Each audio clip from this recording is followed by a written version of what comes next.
How's it going, everyone? It is Ethan on Koder, and welcome back to another episode of Let's Build Twitter. This is episode 28. In this episode, we continue on with our Redux by modifying the date selector that we made previously to work with it, as well as setting up some validation for that date input. So let's go ahead and hop into the code, and I'll show you guys how we do it. So now we're actually going to go ahead and modify the validated date selector. The first thing that we're going to do is we're going to modify the props, and we're going to pass in a dispatcher function. This is going to take in a name string and a value of either string or number or boolean. So this is going to break a lot of things. It's fine. This is going to be a void, and then we also want to go ahead and throw that in here, dispatcher, like that. So now whenever we change the value, we want to go ahead and dispatch what value we are changing. So inside of our change value, we're going to go into here, and after we set the value up top, we'll set this value, and then we'll also go ahead and say dispatcher, and we'll say name is dot to lowercase. And then we'll also say plus e.target.value.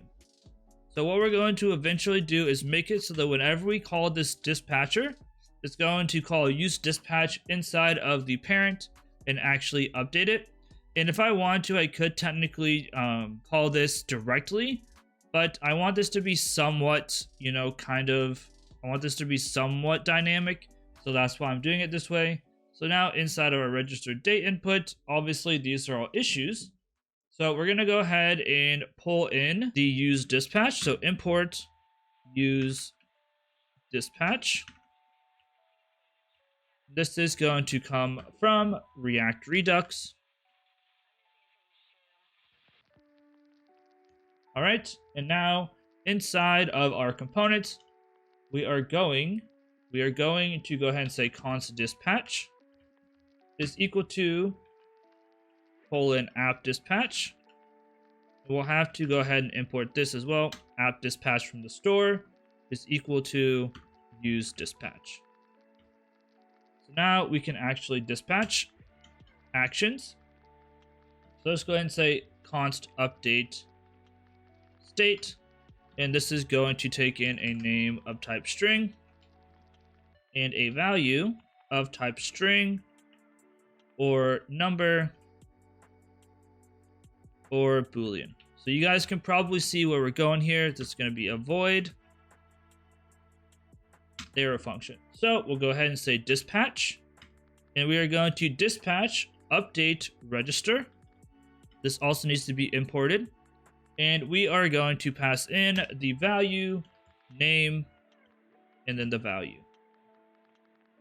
So guess what we're going to do now? We are going to add this dispatcher inside of here. So we'll say dispatcher, and this is going to equal to update state. We are going to grab this in every single one of these. And just for the heck of it, let's go ahead and go into our user slice, and let's just console.log. We'll say updating the global register state. We'll also go ahead and say state. So let's go ahead and save. It should all be working. Let's double check. If we go ahead and inspect, things might be a little bit jank. We have some errors. Let's see if we refresh. Are they still there? No, they're not. So these are going to ignore them for the time being. And if we go ahead and say update state to January, we see updating global register state. If we open this up and take a look at date of birth, we see month is now 1, which lines up with January. If we say 11, for example, update this, we see now that the date of birth is 11/1. And if we say year, let's say 2000 exactly.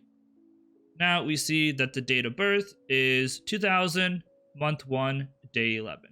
So our thing, whatever it's called, our reducer is working and it's updating the state as we expect. Now we need a way to actually validate the states are correct and update whatever we need to do. So let's go ahead and start validating some states. This one's going to take a little bit longer, so this may be another episode. We'll see how I split this up. I'm not 100% sure yet. So to go ahead and validate the date, we're going to go into our services and go into our validators.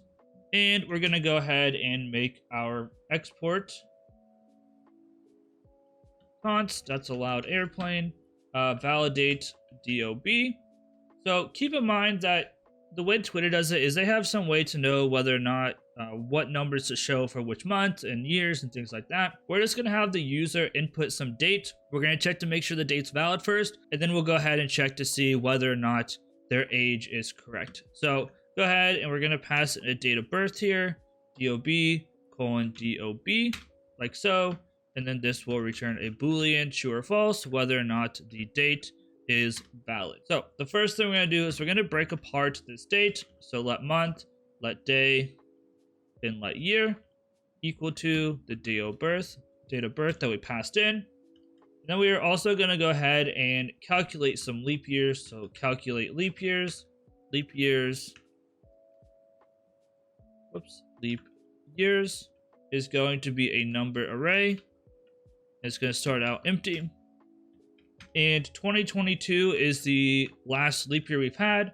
So let's say let I equal to 2022. I is greater than 1902.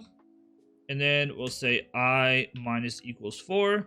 There's probably a way better way to do this, but essentially I'm just going back from the last leap year that we've had and just subtracting 4 years. So we'll go ahead and say leap years dot push I. So fingers crossed that works. Again, this might not be the best way to do this, but it is what it is. First thing that we're going to do is we're going to see if month,